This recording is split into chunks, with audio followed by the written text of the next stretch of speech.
زوجہ تھکاوٹ کی وجہ سے شوہر کو قریب آنے سے منع کر سکتی ہے۔ اگر گھر کے کام کاج کی وجہ سے، تھکاوٹ کی وجہ سے عورت اپنے شوہر کو قریب نہ آنے دے تو کیا ایسا کرنا بھی گناہ ہوگا؟ یہ مسئلہ اگرچہ حیا کے خلاف ہے، اور میں خاتون کا نام بھی اناؤنس نہیں کرنا چاہ رہا جنہوں نے پوچھا ہے، تو حیا کے خلاف ہے مسئلہ، لیکن یہ بہت زیادہ پوچھا جاتا ہے اور اس میں بہت سارے گھرانے مبتلا ہیں، اس لیے میں بیان کر رہا ہوں۔ اور حدیث میں اس میں بہت واضح احکام ملتے ہیں۔ آپ صلی اللہ علیہ وسلم نے فرمایا جو عورت شوہر کو قریب نہ آنے دے اور شوہر اس کی وجہ سے ناراض ہو کے سو جائے تو اس عورت پر پوری رات فرشتے لعنت کرتے ہیں۔ بہت شدید وعید ہے۔ وجہ اس کی ظاہر ہے کہ اللہ نے مرد میں یہ سیکشول ڈیزائرز بہت زیادہ رکھی۔ اگر عورت اپنے شوہر کا اس معاملے میں ساتھ نہیں دے گی تو مرد کے قدم جائیں گے گناہوں کی طرف۔ وہ دفتر میں لڑکیوں کو دیکھے گا، وہ ٹھرکی بنے گا جو کہ بن رہے ہیں آج کل۔ تو عورت پر لازم ہے کہ وہ زینت اختیار کرے اور مرد کو کسی اور کے پاس جانے کے قابل نہ چھوڑے، تاکہ مرد بھی اس سے محبت کرے اور وہ ادھر ادھر جو منہ مار رہا ہے اس سے بچے۔ دیکھیں یورپ میں تو اس کو جرم سمجھا جاتا ہے کہ بیوی کی پرمیشن کے بغیر شوہر اس کے پاس چلا جائے، وہ جرم سمجھتے ہیں۔ وجہ اس کی یہ کہ ان کے ہاں بے حیائی کوئی اتنا بڑا جرم ہی نہیں ہے۔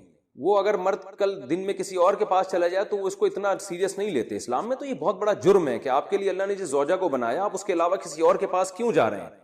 تو یہ حکمت اس وقت تک حاصل نہیں ہو سکتی جبکہ عورت اس میں اپنے مفاد پر شوہر کے مفاد اور شریعت کے مفاد کو ترجیح نہ دے۔ تو جب تک عورت کو کوئی بیماری نہ ہو، ہاں بیماری ہے تو ایک الگ بات ہے، عورت اگر بیمار نہ ہو تو اس کے لیے جائز نہیں ہے کہ وہ اپنے شوہر کو اپنے قریب آنے سے روک دے۔ تو اصل مسئلہ تو یہی ہے۔ لیکن شوہر کو بھی بہرحال یہ چاہیے کہ اگر اس پہ بہت زیادہ غلبہ نہیں ہے اور اسے گناہ کا خطرہ نہیں ہے اور وہ یہ سمجھ رہا ہے کہ زوجہ کام کاج کی وجہ سے بہت زیادہ تھک گئی ہے، اس کی نیند میں بہت خرابی ہوگی، تو شوہر کے لیے بہرحال اخلاقیات کا تقاضا یہ ہے کہ کہیں بھاگی نہیں جا رہی ہے، زندگی بھر آپ کے ساتھ ہی ہے، تو تھوڑا سا اپنی خواہش کو آپ کنٹرول کر لیں۔ اخلاقیات کا تقاضا ہے۔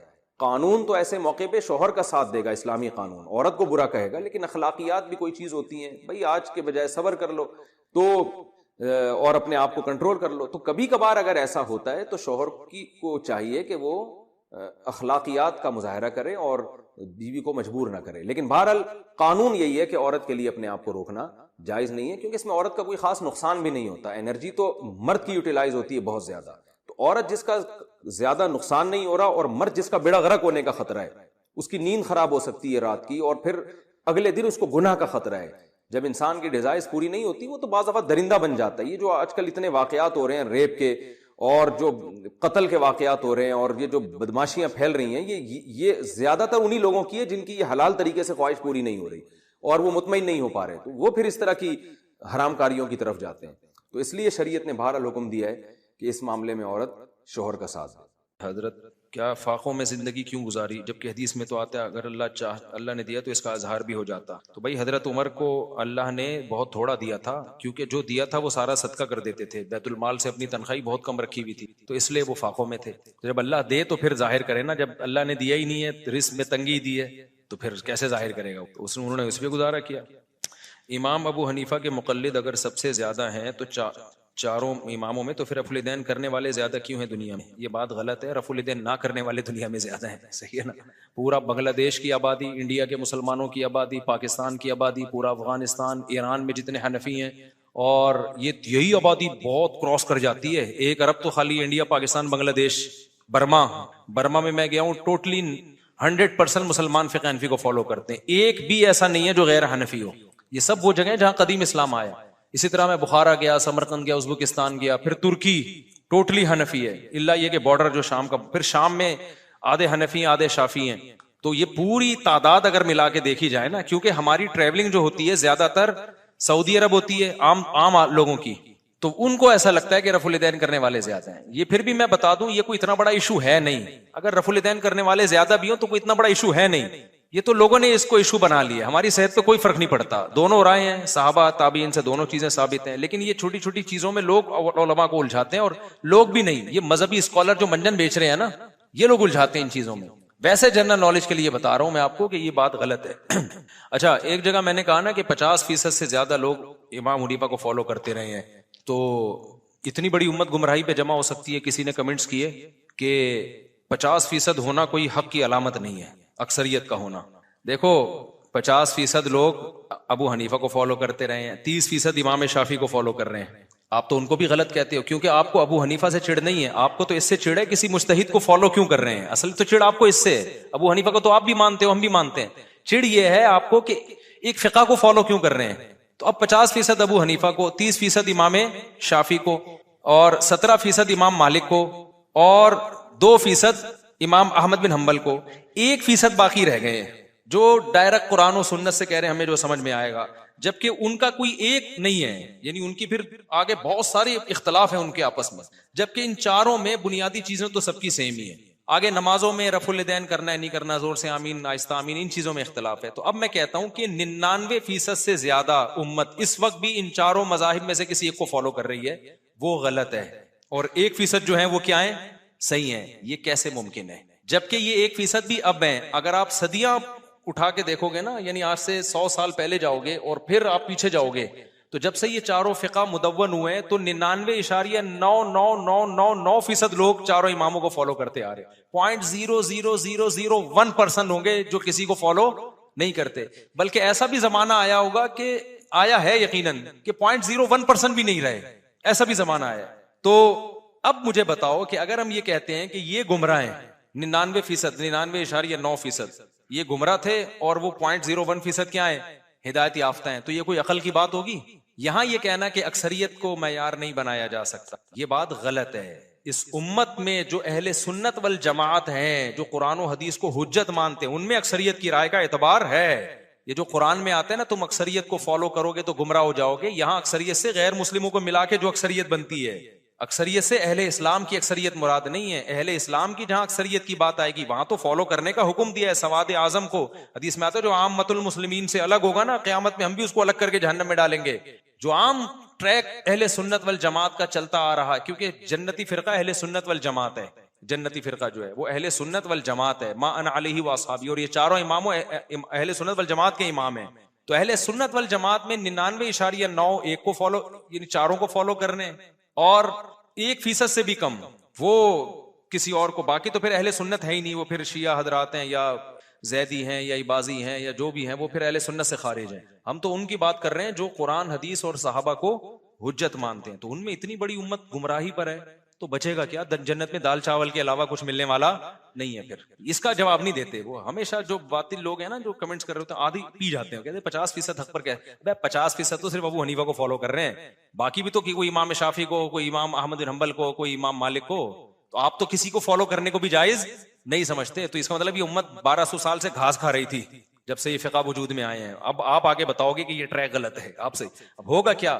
قرآن و حدیث کے نام پہ امت بے لگام ہو جائے۔ جب ان فقہ کے پابند رہیں گے نا تو بے لگام نہیں ہوگی، ایک ٹریک پہ صدیوں سے چلتی آ رہی ہے، چلتی رہے گی۔ آپ نے اس کو آزاد کر دیا، جو مفتی اٹھے گا، جو عالم اٹھے گا، قرآن حدیث کی اپنی تشریح پہنا دے گا سامنے والا۔ تو اس لیے ہم یہ کہتے ہیں اگر آپ کو رفع الیدین کرنا ہے تو پراپر شافعی فقہ اختیار کرو، ہر چیز میں پھر شافعی فقہ کو فالو کرو، فقہ حنبلی کو فالو کرو ہر چیز میں۔ اب جیسے بعض اہل حدیث، اچھی بات ہے، مجھے تو اچھا لگا ان کا، کہتے ہیں ہم بھائی فقہ حنفی کو نہیں مانتے، ہم سعودیہ کے علماء کو مانتے ہیں۔ میں نے بھی جمعے میں بھی اس پر بات کی تھی، تو میں نے کہا سعودیہ کے علماء تو فقہ حنبلی کو فالو کرتے ہیں، انہوں نے کہا ہم فقہ حنبلی کو فالو کریں گے۔ بہت اچھی بات ہے، ایک جگہ تو ٹکو تو صحیح نا، وہ بھی اہل سنت والجماعت کے امام ہے بھائی۔ تو وہ یہاں پھر ایک اشکال ہوتا ہے کہ ساری دنیا بر صغیر میں ابو حنیفہ کو فالو کر رہے ہیں، آپ نے 1.5 اینٹ کی الگ سے بنانے کی ضرورت کیا ہے؟ لیکن چلو یار ہم دل بڑا رکھتے ہیں۔ اچھا وہ یہ کہنے لگے کہ میں جو ہے نا فقہ حنبلی کو نہیں، پھر وہ سعودیہ کے فلاں مفتی کو فالو کر رہا ہوں۔ بن باز کو زیادہ تر فالو کرتے ہیں، شیخ بن باز اور صالح ال عثیمین کو، بڑے عالم تھے وہ، انہوں نے فقہ حنبلی سے بھی چند چیزوں میں خروج کیا ہے۔ ایک مولوی صاحب، ایک صاحب تھے اسی طرح کہنے لگے، میں نے کہا بھائی جان بہت بڑی مشکل میں پھنس جاؤ گے تم، کیونکہ اگر تم ان کو فالو کرو گے نا ہر چیز میں، جیسے آپ کہہ رہے ہو کہ وہ قرآن و سنت صحیح سمجھتے تھے، تو شیخ بن باز کا بالکل واضح فتویٰ ہے کہ ایک نماز بھی جان کر چھوڑ دی تو کافر ہے وہ۔ ان کا تو مشہور فتویٰ ہے کہ اگر آپ نے الارم لگایا صبح 8 بجے کا آفس جانے کے لیے، فجر کا الارم ہی نہیں لگایا تو آپ اسلام سے خارج، آپ کا نکاح بھی ٹوٹ گیا۔ یہ تو مشہور فتویٰ، یہاں آگے ڈنڈی مارتے ہیں نہیں اس فتوے میں ان کو فالو، تو یار یہ تو پھر کلابازی، یہ تو خواہشات کی اتباع ہو گئی نا۔ پھر یہ کہتے ہیں اس میں ان کے پاس دلیل نہیں ہے، کیوں نہیں دلیل ہے بھائی؟ ان کے پاس اس بارے میں بھی حدیثیں ہیں، جمہور کے پاس بھی حدیثیں ہیں، ان کے پاس، اور یہ نماز چھوڑنے پر کافر ہونے والی حدیثیں تو بہت واضح ہیں، صحیح ہے نا، بہت واضح حدیثیں ہیں۔ تو اس لیے عوام کو چاہیے فقہی مسائل میں قرآن و حدیث کی کچھ چیزیں تو بہت واضح ہیں، ان میں سے تو کسی کو فالو کرنے کی ضرورت نہیں، جو جہاں حدیثوں میں دونوں طرف ہوتی ہیں اس میں بجائے اس کے کہ بحث میں لگے ایک فقہ کو فالو کرے دوسرے کو بھی ٹھیک سمجھے۔ یہ ایسا طریقہ ہے جو ایکسیپٹیبل بھی ہے، صدیوں سے آزمایا ہوا بھی ہے، اور اس کا فائدہ یہ ہوگا کہ امت فروعی اختلافی مسائل میں پڑھنے کے بجائے دوسرے کاموں کو فوکس کرے گی، ورنہ رفع الدین ہی کا جھگڑا قیامت تک ختم نہیں ہوگا. پھر جو کہتے ہیں نا ختم ہو گیا، دلائل سے واضح ہو گیا، وہ ایک طرف کے دلائل بتا رہے ہوتے ہیں، دوسری طرف کے پی رہے ہوتے ہیں. وہ ایک مولانا ایک صاحب آ گئے میرے بیان میں اور رفع الدین کی دلیلیں پیش کرنے لگے. میں نے کہا تو سنن نسائی میں حدیث ہے 2 سجدوں کے درمیان بھی رفع الدین کی، تو پھر وہ بھی کرو. فوراً کہتی ہے ضعیف ہے وہ. پھر بحث کرنے لگے. میں نے کہا کیسے ضعیف ہو گئی بھائی، وہ صحیح حدیث ہے، ٹھیک ہے نا. ہماری نظر میں جیسے وہ چھوڑ دیا تو یہ والا بھی چھوڑ دیا، اس کے بھی قرائن ہے، اس کے بھی قرائن ہے، تو کہنا نہیں وہ ضعیف ہے. اب ڈٹائی کے ساتھ کسی چیز پہ ڈٹ جاؤ تو اس کا کوئی علاج نہیں ہے. ناصر الالبانی نے اس کو ضعیف قرار دیا ہے، صحیح قرار دیا ہے. تبھی میں نے سنا ناصر الالبانی کا فتویٰ بھی تھا کہ 2 سجدوں کے درمیان بھی رفع الدین کرنا چاہیے. واللہ عالم، اس کی مجھے پوری وضاحت نہیں ہے کہ ہے بھی ایسا، لیکن سنا ہے. تو یہ امت انہی جھگڑوں میں لگی رہے گی، یہ صحیح ہے وہ ضعیف ہے، یہ فلانا ہے ڈمکانا ہے. اور یہ وہ لوگ صحیح حدیث کو ضعیف کہہ رہے ہوتے ہیں یا ضعیف کو صحیح کہہ رہے ہوتے ہیں جن کو علم اصول حدیث کی الف بے بھی پتا نہیں ہوتی، نہ ان کو تدلیس کا پتا ہے، نہ ارسال کا پتا ہے. ایک نے لمبی پھینک دی، میں نے ایک حدیث پیش کی، میں نے کہا یہ دلیل ہے، کہہ رہے یہ تو مرسل حدیث ہے اور مرسل بالاتفاق ضعیف ہوتی ہے. میں نے کہا یار پھینکنے سے پہلے، اس وقت یہ یوٹیوب اتنا زیادہ عام نہیں تھا، میں نے کہا کچھ خدا کا خوف کرو یار. مرسل حدیث کو کہہ دیا بالاتفاق کیا ہوتی ہے. یہ تو پوری بحث ہے کون سی مرسل قابل قبول ہے، کون سی مرسل کہتے ہیں صحابی تابعی کی کو حذف کر کے تابعی جو ہے نا صحابی کا نام حذف کر کے ڈائریکٹ نبی سے حدیث پیش کر دیں، تو صحابی کو بیچ میں سے انہوں نے کیا کر دیا، حذف. اب ہمیں پتہ نہیں بیچ میں راوی کون سا غائب ہے. اس پہ تو علماء کا بڑا کلام ہے کہ یہ صحیح ہے یا ضعیف ہے. انہوں نے پھینک دی لمبی کہ کیا ہوتی ہے یہ، پھینکتے رہو. لوگ ایک دم واہ بھائی واہ، سند متصل چونکہ نہیں ہے لہذا حدیث ضعیف ہے. سند کا اتصال ہمیشہ صحت کے لیے ضروری نہیں ہے. پوری ایسے ہی تھوڑی 2 سال کے علم حدیث کے تخصص ہو رہے ہیں، بیٹھ کے پھینکے جا رہے ہیں. لوگ کہتے ہیں ماشاءاللہ ماشاءاللہ. تو وہی ہے جیسے نیم ڈاکٹر حکیم خطرہ جان ہے. یوٹیوب پہ نیم ڈاکٹروں کے کلپ دیکھ دیکھ کے لوگ برباد ہو گئے ہیں نا. کورونا کے دنوں میں قہوے پی پی کے بیڑا کیا کر دیا، غرق. نیم حکیموں کے کلپ آئے ہوئے تھے، یہ سنا مکی کا قہوہ بنا کے پیئیں، اس سے کیا ہوگا کہ یہ شفا ملے گی. حدیث میں آتا ہے لیکن یہ قہوے کا تھوڑی حدیث میں ذکر ہے. اور اس موقع پہ وہ پلائے لوگوں نے، اس سے نقصان کیا ہوا کہ آپ کو موشن ہوئے اور آپ کے جو امیون سسٹم تھوڑا سا لنگڑا لولا سا باقی رہ گیا تھا وہ موشن میں بہہ گیا. وہ کیا ہوا موشن میں، تو ہمارے ایک استاذ کو ہو گیا تھا کہ ہمیں بہت پی انہوں نے مختلف قسم کے، پھر بھی ہو گیا نا. تو اب دلیل تو اس کے پاس بھی ہے بھائی سنا مکی جو ہے اور کلونجی جو ہے اس میں شفا ہے. بھائی شفا کا یہ مطلب تھوڑی ہے اب شہد میں شفا ہے تو کیا مطلب، شوگر لو ہو رہی ہے تو شہد کھاؤ شفا ملے گی. پہلے ہی شوگر ہائی ہوئی ہے، پھر آپ نے کہا قرآن میں آتا ہے شفا ہے اور پی لی تو لیٹ جاؤ گے آپ، مر جاؤ گے آپ. سمجھتے ہو کہ نہیں سمجھ؟ ہر چیز یہ تو سائن ہے، علامتیں ہیں. اب شفا کیسے تو ڈاکٹر بتائے گا، جو ماہر حکیم ہے تجربہ کار حکیم ہے وہ بتائیں گے. تو جیسے انڈ شنڈ. اور میں نے دیکھا یوٹیوب پہ جو ایکسپرٹ ڈاکٹرز ہیں نا ان کے ویوز کم ہیں، جو پھینکو ہیں ان کے ملینز میں جا رہے ہیں، دے تنادن جائے جا رہے ہیں. تو عوام چاہتی ہے کچھ نئی چیز لاؤ مارکیٹ، تو بس وہی آ رہی ہے. اچھا بھائی مفتی صاحب میرا اعتراض یہ ہے کہ آپ ماشاء اللہ مالدار ہیں، تو پھر آپ بھی مسجد مدرسے سے وظیفہ اور مسجد کا گھر کیوں لیتے ہیں؟ یار دنیا میں کوئی شخص، اول تو آپ کو کیسے پتا چلا میں مالدار ہوں؟ پہلی بات تو یہ، میں تو اپنے آپ کو پہلے سے ہی کروڑ پتی سمجھتا ہوں. جب میرے پاس ایک پھٹ پٹی سی بائک تھی، میں تو ہوں مالدار، اب بھی ہوں، اب تو پہلے سے اللہ نے بہت زیادہ دے دیا. آپ کو کیسے پتا چلا مالدار ہوں میں؟ ایک بات. دوسری بات، اگر ہوں تو کسی خدمت کے عوض میں کوئی وظیفہ لینا ناجائز ہو گیا ہے کیا؟ یعنی امام غریب ہو تو تنخواہ لینا جائز ہے، غریب نہیں ہے تو تنخواہ لینا جائز نہیں ہے؟ یہ کون سے کس کا فتویٰ ہے بھائی یہ؟ تو یہ کہاں سے نکلا؟ اور دوسرا میری جو تنخواہ ہے نا مسجد میں، وہ اگر آپ کو پتا چلے تو آپ بولو کہ تکلف کی آپ کو ضرورت کیا ہے. اس میں گٹکا بھی نہیں آتا آج کل، سمجھ رہے ہو؟ تو وہ گٹکا بھی نہیں آتا اس میں. اور مدد جامعۃ الرشید سے جو میری تنخواہ ہے وہ بھی اگر میں آپ کو بتا دوں تو، اور کتنے سال میں 23 سال پڑھا رہا ہوں، 23 سال کے بعد تو کہاں تنخواہیں پہنچ جاتی ہیں کسی ادارے میں. تو علماء بیچاروں کی ایسے ہی وہ اس قابل نہیں ہوتے کہ ان کو عار دلائی جائے کہ آپ تنخواہ کیوں لے رہے ہو. وہ جو لے رہے ہیں وہ بہت ہی آپ سے بھی زیادہ مختصر ہے وہ. اچھا، اور پھر چھٹیوں پہ کٹتی ہیں تنخواہیں ہماری جامعۃ الرشید میں. ہماری ہر گھنٹے کی غیر حاضری لگتی ہے، 1 منٹ بھی لیٹ ہو گئے نا تو اس 1 منٹ کی بھی تنخواہ کٹتی ہے جامعۃ الرشید. تو مجھے تو صرف رمضان میں پتہ چلتا ہے میری تنخواہ کتنی ہے، کیونکہ وہ چھٹیوں کی تو پوری تنخواہ ملتی ہے، باقی تو 1 منٹ بھی لیٹ ہو گئے تو اس کی تنخواہ کٹے گی. تو یہ تو علماء، اور میں تو چلو اللہ نے مجھے دوسرے بھی وسائل دیے ہیں کمانے کے، لیکن جو دیگر علماء ہیں ان بیچاروں کی حالت تو حکومت سے تعلق 2 طرح کا ہوتا ہے. ایک ہوتا ہے چاپلوسی کے لیے، اس میں لینے کی کوشش کی جاتی ہے کہ تھوڑا سا مکھن لگاؤ، پھر یہ کاغذ اپنے نام کروا لو، یہ اپنے نام کروا لو.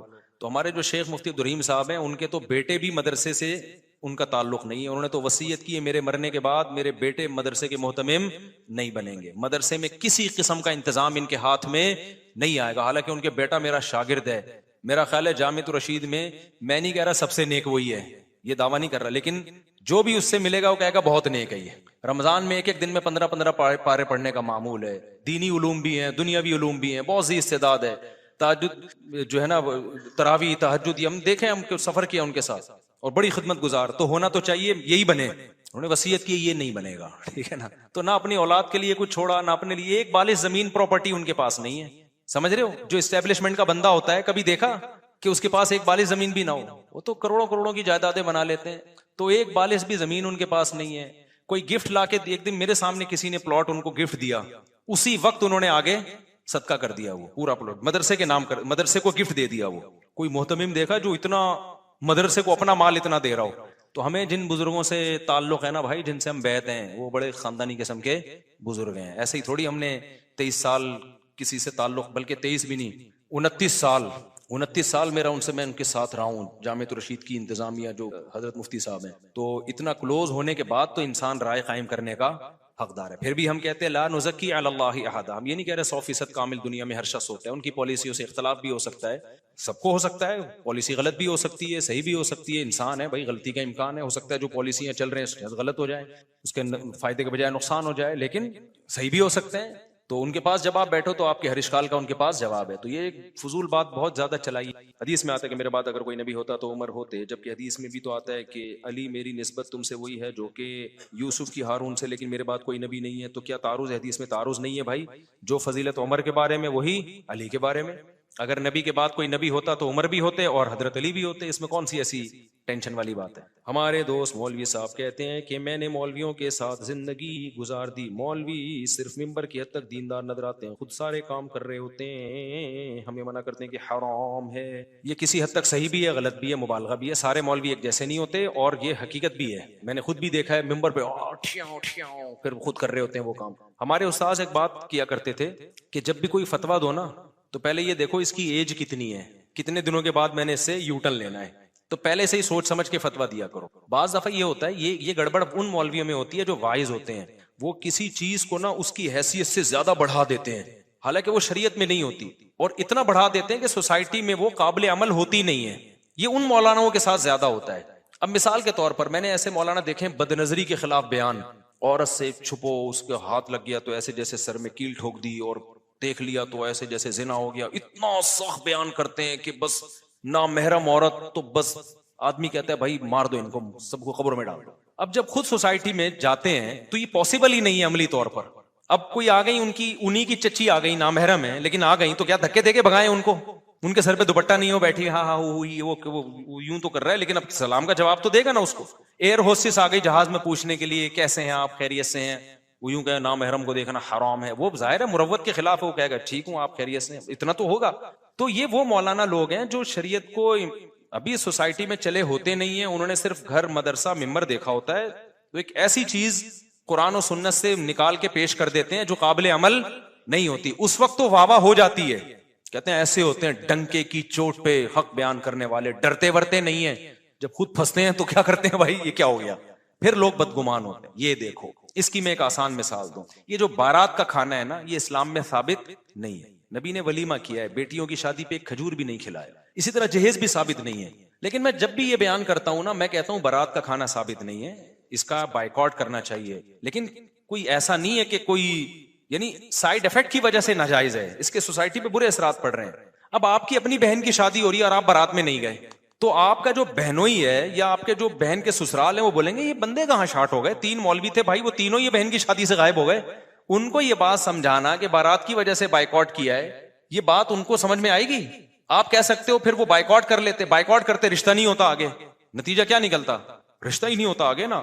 تو آپ نے شروع میں بات ایسی کیوں کی ہے جو سوسائٹی میں قابل عمل نہیں ہے؟ ہمیں شریعت میں اس کی بیسیوں مثالیں, ایک سیکنڈ, بیسیوں مثالیں ملتی ہیں کہ ایک چیز بعض دفعہ غلط ہوتی ہے لیکن مجبوری میں کیا ہوتی ہے, وہ جائز ہوتی ہے. ہاں وہ چیز جو سری حرام ہے نا, وہ کبھی مجبوری میں, شراب مجبوری میں جائز نہیں ہوگی, چرس مجبوری میں جائز نہیں ہوگی. ایک چیز ناجائز ہے سائیڈ افیکٹ کی وجہ سے, تو اب اس کا سائیڈ افیکٹ نہ کرنے میں زیادہ ہو رہا ہے, لڑکی کا رشتہ ٹوٹنے کا خطرہ ہے، تو یہ کوئی اچھی بات ہے کہ صرف بارات کے چکر میں بہن کی رشتہ ہی ٹوٹ جائے؟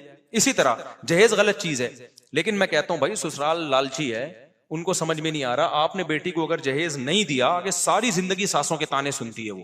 جہاں ایسی سچویشن ہو تو جب ظلم سے بچنے کے لیے رشوت دینا جائز ہے تو جہیز دینا بھی ظلم سے بچنے کے لیے جائز ہے. یہ وہاں روکا جائے گا جہاں دونوں پارٹیاں اس کو سمجھتی ہوں. جہاں ایک پارٹی سمجھتی ہے دوسری نہیں سمجھتی، پھر تو دینا پڑے گا آپ کو جہیز، ورنہ برباد ہو جائے گی بیٹی کی زندگی. اور آسان مثال بیان کر دیا مولوی صاحب نے، رشوت لینا بھی حرام، رشوت دینا بھی حرام. حدیث میں ایسے ہی ہے، الراشی والمرتشی کلاہما فی النار، دونوں جہنم میں. لیکن آگے حدیث کی تشریح میں جب آپ جائیں گے تو علماء نے لکھا ہے لینا دینا جب حرام ہے جب آپ کسی کا حق دبانے کے لیے دے رہے ہو رشوت. آپ کی سیٹ بنتی نہیں تھی گورنمنٹ کی، کسی اور کا حق تھا، آپ نے حق مارا، رشوت دے کے اس سیٹ پہ آ گیا، یہ حرام ہے. لیکن آپ کا حق بنتا ہے، اگلا صرف رکاوٹ ڈال رہا ہے اس بیس پہ کہ آپ پیسے نہیں دے رہے، تو یہاں وہ لینے والا مجرم ہے، آپ تو مجبوری میں دے رہے ہو. نہیں ہے بات، میرا خیال ہے سمجھ، آپ تو مجبوری میں دے رہے ہو بھائی، آپ دوسرے کا حق چھیننے کے لیے نہیں، اپنا حق لینے کے لیے دے رہے ہو. اب مولوی صاحب اب کسٹم میں دیکھ لو نا، کنٹینر پھنسے ہوئے ہوتے ہیں، اب انہوں نے حدیثیں سنی ہے رشوت لینا بھی حرام دینا بھی حرام، وہ دے ہی نہیں رہے، تو ان کا کنٹینر قیامت آ جائے گی، حضرت عیسیٰ علیہ السلام نازل ہو جائیں گے، دجال آ جائے گا، وہ کنٹینر تباہ کر دے گا، دجال آ کے وہ نکلے گا وہاں سے. ایسے موقع پہ کیا ہوگا؟ اب وہ مولوی صاحب نے خود تو بیان کر دیا رشوت لینا بھی حرام دینا بھی حرام، لینا بھی حرام دینا بھی حرام. اب ان کو اپنا بزنس ہوا، کنٹینر ان کا پھنسا ہوا ہے، وہ کہنا لینا بھی حرام تو دینا بھی دینا بھی. سارے پیاز سڑ رہے ہیں بھائی سارے پیاز کیا ہو رہے ہیں؟ سڑ رہے ہیں، کروڑوں روپے کا مال برباد ہو رہا ہے. تو ایسے موقع پہ وہ بےچارے کتابیں لے کے گنجائش تلاش کرتے ہیں، تو جب کتابیں اٹھاتے اس میں لکھا ہوتا ہے بھائی لینا ہر صورت میں حرام ہے، دینا اس صورت میں حرام ہے جب آپ دوسرے کا حق مار رہے ہو. گورنمنٹ آفیسر اگر آپ کا حق دبا رہا ہے تو اپنا حق لینے کے لیے دو گے تو پھر اس کو گناہ ملے گا، آپ کو نہیں ملے گا گناہ. اب جب پریکٹیکل لائف میں یہ علماء آتے ہیں نا، اس طرح کے مولانا لوگ جن کو علم کامل نہیں ہوتا، پھر وہ جب وہ دیتے ہوئے پکڑے جاتے ہیں، لو بھائی بیان کیا کر رہے تھے، دینا بھی حرام رشوت لینا بھی، اور اب کیا کر رہے ہیں، کنٹینر کے لیے دے رہے ہیں. تو یہ وہ لوگ ہوتے ہیں جو علم میں کامل نہیں ہوتے، بات ایسی کر رہے ہوتے ہیں، ادھوری بات ہوتی ہے. ایک اور مثال دوں میں آپ کو، ایک مولوی صاحب تقریر کر رہے تھے، میں نے ان کا بیان سنا، میں نے کہا یار یہ بہت زیادہ ہو گئی ہے. وہ کہہ رہے تھے جماعت کی نماز بہت ضروری ہے. ایک نابینا صحابی نبی کی خدمت میں آئے، عرض کیا یا رسول اللہ میں گھر پہ نماز پڑھتا ہوں. آپ نے فرمایا اذان کی آواز آتی ہے، فرمایا پھر مسجد میں آنا ضروری ہے. یہاں تک حدیث صحیح ہے. اب انہوں نے آگے بیان کر دیا کہ اگر کسی رسی کی مدد سے بھی آنا پڑے نا، راستہ نظر نہیں آ رہا، اب بیان تو کر دیا، یعنی وہ نابینا رسی پھینکے گا ہک کر کے یا کسی کو دے گا اور یوں کر کے مسجد ہے. میں نے کہا یار یہ تو حدیث، اب بیچاروں کا علم کام. دیکھو اس مولوی صاحب کی نیت بری نہیں تھی، منافقت نہیں تھی، وہ لوگوں کو موٹیویٹ کر رہے تھے کہ یار جماعت کی اہمیت آ جائے. لیکن موٹیویشن اس اسٹائل میں کر رہے ہیں کہ جب خود پھنسیں گے نا تو بھائی یہ رسی والا طریقہ چلے گا نہیں. اللہ نہ کرے وہ نابینا ہو جائیں اور کوئی رسی لا کے پکڑا دے، بولے گا بھائی کب تک رسی سے میں آؤں گا یار، گھر میں پڑھنے دے، یہی کہیں گے نا. تو لوگ کہیں گے لو بھائی ان کے قول میں اور ان کے عمل میں کیا ہے، تضاد ہے، باتیں کچھ کر رہے ہیں، تقریریں کچھ اور عمل کچھ. تو یہ میں نے بھی اپنی، یہ جس نے سوال پوچھا ہے بالکل صحیح پوچھا ہے. بہت سے مولانا لوگ کیا کرتے ہیں، ایسی بات بتا رہے ہوتے ہیں لوگوں کو ممبر پہ، اس وقت لوگ بلے بلے واہ واہ سبحان اللہ زبردست حق پرست، جیسے ماضی میں کچھ ایسے لوگ گزرے. تو ایک اصول ضابطہ رکھو بھائی، ہم نے ریاست کو بچانا ہے بس، ایسی کی ہمیں شخصیت ہے بعد میں، پہلے کیا ہے، اسٹیٹ ہے ریاست ہے، ہماری پالیسی ہے اسٹیٹ پہ کمپرومائز نہیں ہوگا، بس پاکستانی ہے مسلمان ہے اس کے بعد ہم پاکستانی ہے ختم. تو اس میں کبھی فوج کی مخالفت بھی ہوگی، کبھی حمایت بھی ہوگی. اگر آپ نے ایک ہی چیز کو درد سر بنا لیا تو پھر آپ پھنس جاؤ گے. تو خیر ملک میں ہوتا بہت الٹا سیدھا غلط ہو رہا ہے بہت کچھ، جو ابھی جو حالات چل رہے ہیں وہ کوئی اچھے حالات تھوڑی چل رہے ہیں. اچھا خیر، تو میں کہاں، تو یہ جو کسی نے پوچھا نا مذہبی اسکالر ایسا کرتے ہیں، یہ ایسا کرتے ہیں بیچارے، وہ غلط نہیں ہوتے، ان کو پوری نالج نہیں ہوتی، ممبر پہ وہ ایک دم جوش میں تقریریں. ایک اور میں مثال دے دیتا ہوں. اب یہ جو حکومت کہتی ہے گیس پمپ مت لگاؤ، ایسا ہی ہے نا، کیا کہتے ہیں اس کو، جو سیکشن لگاتے ہیں نا گیس ساری کھینچ لیتے ہیں بھائی، کمپریسر لگاتے ہیں ساری گیس کھینچ لیتے ہیں. یہ بالکل ایسے ہی ہے جیسے ایک زمانے میں نا ہم جب چھوٹے تھے تو ہمارے امام صاحب نے مسجد میں ممبر پہ بیان کیا کہ پانی کی موٹریں مت لگاؤ. واقعی یہ اللیگل تھا. گورنمنٹ جو گھروں میں پانی دیتی ہے تو وہ جو موٹریں لائن سے سک کرتی ہیں نا، امام صاحب نے بیان کیا یہ غیر قانونی، واقعی غیر قانونی تھا، یہ حرام ہے، ناجائز ہے، اس سے پانی چوری کرنے کا گناہ ملے گا. اب امام صاحب بیچاروں نے اچھی نیت سے بیان کیا. تھوڑے دن میں امام صاحب کے اپنے گھر میں موٹر لگی ہوئی تھی، مجھے تو پتا تھا، میں نے بتایا نہیں لوگوں کو، اور یوٹیوب بھی نہیں تھا، وہ لوگ پی گئے. حالانکہ امام صاحب غلط نہیں تھے، نہ ان کی نیت چوری کی تھی، انہوں نے بیچاروں نے اپنے لحاظ سے صحیح بتایا. بات یہ ہے کہ موٹر تو لگانا اللیگل ہے. کیوں؟ وجہ اس کی ہے کہ جو پانی گھروں میں ڈیوائڈ ہو کے جائے گا. جب آپ لگاؤ گے تو سارا پانی تو آپ کھینچ لو گے. لیکن بات یہ کہ جب سب نے یہ انلیگل کام کر لیا, سب نے لگا لی, اب اگر آپ نہیں لگاؤ گے نا تو 2 قطرے بھی آپ کو نہیں ملیں گے. اب لگانا جائز ہو گیا, اس لیے کہ اب دوسرے کا حق دبانے کے لیے نہیں ہے, بلکہ اپنا جائز حق تو ملے بھائی. تو امام صاحب نے یا دائیں بائیں دیکھا, یار میری تقریر یوٹیوب تو ہے نہیں, کوئی ریکارڈنگ بھی نہیں ہے, پی گئے نا, چپکے سے لا کے گھر میں لگا دو. اب کوئی امام صاحب کو دیکھتا بولتا ہی پہلے تقریر کر رہے تھے, موٹریں لگانا حرام ہے, خود لگائی ہوئی ہیں. تو وہ بیچاروں کو اس لیے ان کو چاہیے تھا کہ بھائی پوری نالج لیتے, اس کے سائیڈ افیکٹ کیا ہوں گے, اس کے فائدے کیا ہیں, نقصانات کیا ہیں. گورنمنٹ تو بہت ساری چیزوں کو انلیگل کرتے کرتے خود ہی حکومتوں کے گھر میں, یہ جنریٹر جو ہم چلاتے ہیں گیس پہ, یہ بھی تو انلیگل ہے. ساری دنیا نے گیس کے جنریٹر لگائے ہوئے ہیں, تو یہ کون سا انلیگل ہے بھائی؟ آپ نہیں لگاؤ گے تو کیا ہوگا؟ اندھیروں میں قبر کے اندھیرے آپ کو یاد آتے رہیں گے بیٹھ کے. تو یہ انلیگل ہے, لیکن گورنمنٹ اس کو انلیگل بنائے نا, پریکٹیکلی پکڑے لوگوں کو. بالکل اب یہ گیس میں بھی ایسا ہی ہو گیا ہے. مجھ سے لوگ پوچھتے تھے پرسنلی کہ بھائی گیس کا یہ جو کمپریسر لگاتے ہیں گیس کھینچ لیتے ہیں, گیس آج کل لوڈ شیڈنگ ہو رہی ہے نا, تو میں کہتا تھا یار انلیگل کام مت کرو, لیکن میں نے بیان میں نہیں کہا یہ, اس لیے کہ مجھے یہی خطرہ لگ رہا تھا کہ یار کل جو ہے نا سب لگائیں گے تو پھر میرا بیان یہ لوگ چلائیں گے. میں نے ابھی تک نہیں لگایا, میرے ان تینوں گھروں میں کہیں بھی نہیں ہے وہ, تو 4 گھروں میں 3 وہ عادت پرانی ہو گئی ہے نا.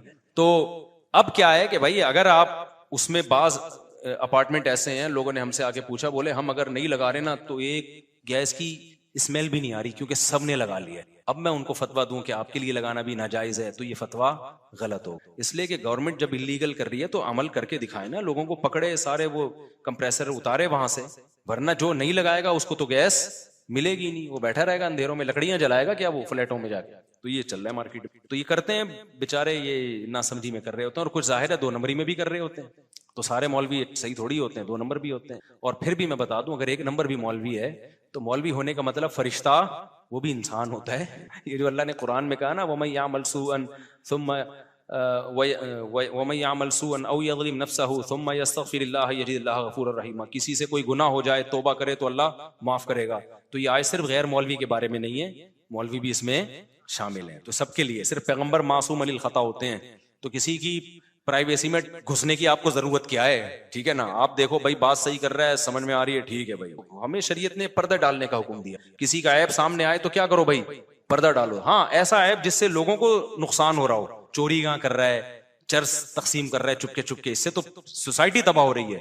ایسے عیبوں میں اس کو تنبیہ کی جائے گی, نہ مانے تو اس کو دنیا کے سامنے لایا جائے. جیسے جو سیاسی لیڈر کوئی رشوت لیتا ہوا پکڑا جائے تو ایسے لوگوں کو ایکسپوز کرنا چاہیے, کیونکہ یہ ضرر اس کی ذات تک نہیں ہے بلکہ یہ ضرر متعدی ہے, لوگوں تک پھیل رہا ہے. ہماری شیعوں ہو گیا کیا غیر مسلم کے ناپاک کپڑے. اب وہی بات ہے, میرے پاس ایک دفعہ ایک شخص آیا کہ میں جگہ جاب کر رہا ہوں تو وہاں خواتین بھی ہیں, نظر کی حفاظت نہیں ہوتی, تو میرے شیخ نے فتویٰ دیا ہے کہ یہ ناجائز ہے, چھوڑ دو اس کو. میں نے کہا میرے بھائی تمہارے شیخ کی نیت پہ مجھے کوئی شک نہیں ہے, لیکن تمہارے شیخ بھی تمہاری طرح بے روزگار ہو گئے نا, اور ان کے بچے کو یہاں جاب ملی تو یہ فتویٰ فوراً کیا ہو جائے گا, کیونکہ ابھی تو بد نظری کا فتنہ ہے, انٹی ونٹی نظر آ کے دماغ خراب ہو رہا ہے. جب پیسے نہیں آئیں گے نا گھر میں تو جو چترول لگیں گے نا چاروں طرف سے گالیاں, اس میں بھی سٹے لگاؤ گے ڈپریشن ختم کرنے کے لیے. تو اس کا حل یہ ہے کہ نظر کی حفاظت کرو, کوئی ضرورت سے بات کرنی پڑتی ہے تو بات کر لو, اپنی بہن سسٹر کہہ کے ایک بات یاد رکھو, جن کا بھی لڑکیوں سے واسطہ پڑتا ہے بہن کہنا سیکھ لیں, اس کو 99% مسئلہ یہاں سے حل ہو جاتا ہے. بہن کیا حال ہے, وہ بہن سے ہی شروع کیا کرو, تو دیکھو پھر وہ لائن ہی نہیں مارے گی. بہن بول دیا نا تو آدھا سے زیادہ مسئلہ یہاں. اور بولتا نہیں ہے, شرارتی آدمی, دل میں چور ہوتا ہے اس کے, وہ زہر کا پیالہ پی لے گا, اس کے منہ سے بہن نہیں نکل. تو بہن کہنا سیکھ لو. غیر مسلم کے ناپاک کپڑے دھو کر استعمال کر سکتے, کیوں نہیں کر سکتے بھائی؟ یہ لنڈے کا سارا مال جو استعمال کرو, کیا حاجیوں کا مال ہے کیا یہ؟ نکاح کی قسم کھانے سے نکاح ٹوٹ جاتا ہے یا قسم کا کفارہ ادا کرنا ہوگا؟ قسم ٹوٹ, نکاح کی قسم کیا الفاظ کیا, اگر طلاق کی قسم کھائی ہے کہ میں نے یہ کام کیا تو بیوی کو طلاق, تو اس کام کرنے سے طلاق ہو جائے گی. باقی نکاح کی قسم کیا ہوتی ہے؟ قسم کا کفارہ اگر ٹوٹ جائے تو 10 غریبوں کو 2 ٹائم کا کھانا کھلاؤ, یا ہر غریب کو 2.25 کلو گندم دے دو, یا ایک ہی غریب کو 10 دنوں میں 2.25 کلو گندم تقسیم کر کے دے دو. تو اس طرح سے قسم کا کفارہ ہوتا ہے. اگر خود غریب ہو تو پھر 3 روزے لگاتار رکھ لو. عورت کے مرنے کے بعد شوہر سے اس کا نکاح ٹوٹ جاتا ہے. جی ہاں ٹوٹ جاتا ہے. آپ کو کہیں اور شادی کس خوشی میں مرتا ہے شوہر تو 4 مہینے 10 دن کے بعد کہیں اور شادی اس لیے تو کرتی ہے کہ اس کا نکاح ٹوٹ جاتا ہے اس سے. مفتی صاحب میرے گھر والے میری شادی نہیں کروا رہے جبکہ میں شادی اپنے ذاتی خرچے پر.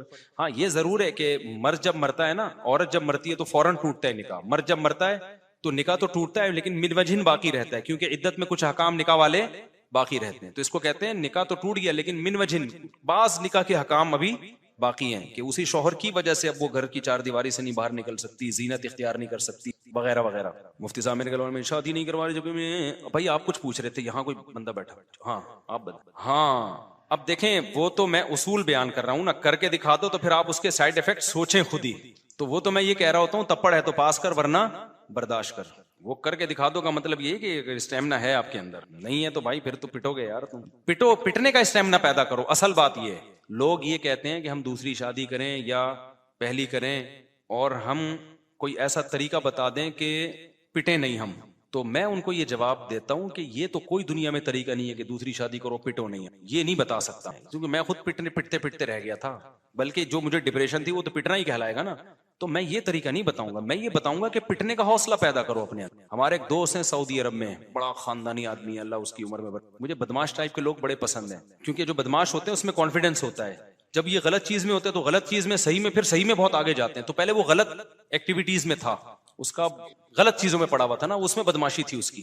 تو جب اللہ نے توبہ کی توفیق دی تو وہ بدماشی صحیح چیزوں میں آ گئی. تو ابھی توبہ والے اس میں چل رہا ہے وہ, یعنی صحیح چیزوں میں. اس کو کیا ہوا, ایک دفعہ لوگوں نے اٹھا کے طبیعت سے کوٹا نا کسی کام پہ جو وہ کر رہا تھا یعنی اچھے اس میں زیادہ ڈیٹیل میں نہیں جاؤں گا, وہ پھر ایسا نہ ہوگا کیس ہی بن جائے. تو اس کو بہت مارا, وہ اگلا نہیں, ٹھیک ہے نا, وہ اگلا نہیں کہ جس بندے نے اس کو یہ کام اس کے کوئی خدا نخواستہ کرمنل ایکٹیویٹیز میں نہیں لگایا تھا, اس کو کسی کو فیور دینا تھا جو جائز فیور تھا.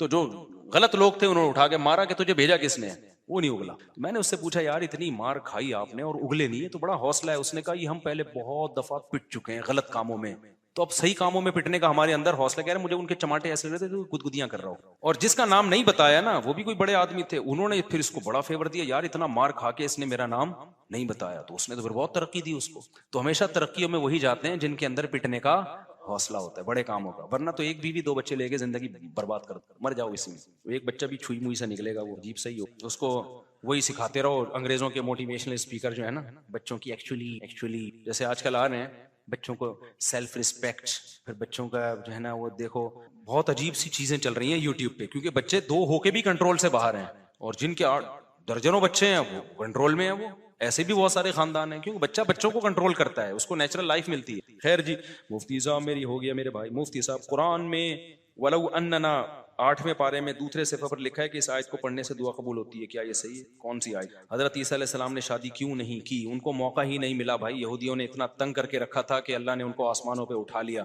لیکن جب قرب قیامت میں نازل ہوں گے تو حضرت عیسیٰ علیہ السلام شادی کریں گے, سمجھتے. اور علامہ ابن کثیر نے لکھا ہے کہ حضرت عیسیٰ وہاں دفن ہوں گے جہاں رسول اللہ صلی اللہ علیہ وسلم کی قبر ہے, وہاں ایک قبر کی جگہ خالی ہے. تو یہ بھی کہا, اور 4 شادیاں ہی کریں گے ایسا لگتا ہے, پیغمبروں کی سنت کثرت سے نکاح ہے. 4 سے زیادہ اس لیے نہیں کریں گے کہ شریعت پہ کس کی عمل کریں گے؟ محمد صلی اللہ علیہ وسلم. باغ فدق کے مسئلے کو ایک مخصوص طبقہ ہمیشہ سے اچھالتا ہے, اس کی وجہ سے اب بعض لوگوں کا مذہب ہی یہی ہے, حضرت علی, حضرت عمر, حضرت ابو بکر پہ اعتراض کرنا. ان کو الزامی جواب دیا کریں کہ اگر یہ واقعی ایسا مسئلہ تھا جیسا یہ بیان کرتے ہیں تو سیدنا علی تو زندہ تھے, حضرت فاطمہ کے شوہر, وہ کیوں دونوں بزرگوں کے ہاتھ پہ بیعت ہو گئے؟ وہ کیوں ہمیشہ مشوروں میں ان کے ساتھ شریک رہے؟ وہ بھی ان کو مشوروں میں شریک کرتے رہے. حضرت علی کا تو حضرت عمر بہت احترام کیا کرتے تھے, اور حضرت علی بھی حضرت عمر کا بہت احترام کیا کرتے تھے. جتنے فیصلے ہوئے ہیں سب میں حضرت علی شریک ہیں. پھر حضرت عمر نے جو 6 افراد کی کمیٹی بنائی کہ میرے بعد ان 6 میں سے خلیفہ ہوگا, اس میں حضرت علی کو, تو کتنے اچھے تعلقات تھے آپس میں. تو اگر یہ وراثت کا اتنا بڑا جھگڑا ہوتا ہے جتنا پیش کیا جاتا ہے تو اتنے اچھے تعلقات ہوتے. تو یہ مدعی سوس گواہ چوس والی بات ہے, سمجھ رہے ہیں نا. تو شوہر تو اپنی زوجہ کی طرف سے لڑتا ہے نا. اگر حضرت فاطمہ پہ معاذ اللہ ایسا ظلم ہوا ہوتا تو سیدنا علی تو کھڑے ہوتے نا اس میں.